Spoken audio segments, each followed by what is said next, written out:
നമ്മളൊരു പഠനം നടത്തി നോക്കുക. ഇപ്പോൾ MDMA കൈവശം വെച്ചതിന്, കഞ്ചാവ് കടത്തിയതിന് ഒക്കെ പിടിക്കപ്പെട്ട ആളുകളെ പരിശോധിച്ചാൽ അവരെല്ലാവരും മദ്രസകളിൽ പോയിട്ടുണ്ട്. സത്യത്തിൽ ഏറ്റവും അധികം ധാർമ്മികമായി മുന്നിൽ നിൽക്കേണ്ടത് മുസ്ലിങ്ങളാണ്. കാരണം മുസ്ലിങ്ങളെപ്പോലെ മതവിദ്യാഭ്യാസം, മതപഠനം, ധാർമ്മിക പഠനം കിട്ടുന്ന മറ്റൊരു വിഭാഗം ഈ രാജ്യത്തില്ല. ഹിന്ദു കുട്ടികൾക്ക് ഒരു തരത്തിലുള്ള മതവിദ്യാഭ്യാസവും അവരുടെ ചെറുപ്പകാലത്ത് കിട്ടുന്നില്ല. അവരോട് ആരാണ് പറഞ്ഞു കൊടുക്കുന്നത്, നിങ്ങൾ കളവ് നടത്തരുത്, നിങ്ങൾ മദ്യപിക്കരുത്, നിങ്ങൾ ഇത്തരത്തിലുള്ള ലഹരി സാധനങ്ങൾ കൊണ്ട് നടക്കരുത് എന്ന് അവർക്ക് ജീവിതത്തിൽ ഒരിക്കലെങ്കിലും ഒരു പുരോഹിതനിൽ നിന്ന് കേൾക്കാൻ കഴിയുന്നില്ല, കഴിഞ്ഞിട്ടുമില്ല.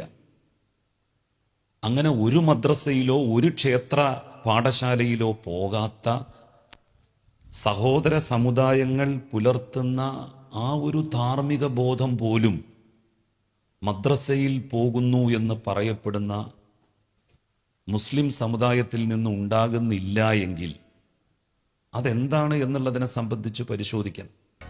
പുതിയ വാർത്തകളും വിശേഷങ്ങളും ഇനി വിരൽ തുമ്പിൽ. എല്ലാ ഡിജിറ്റൽ പ്ലാറ്റ്ഫോമുകളിലും ഇപ്പോൾ സീ മലയാളം ന്യൂസ് ലഭ്യം.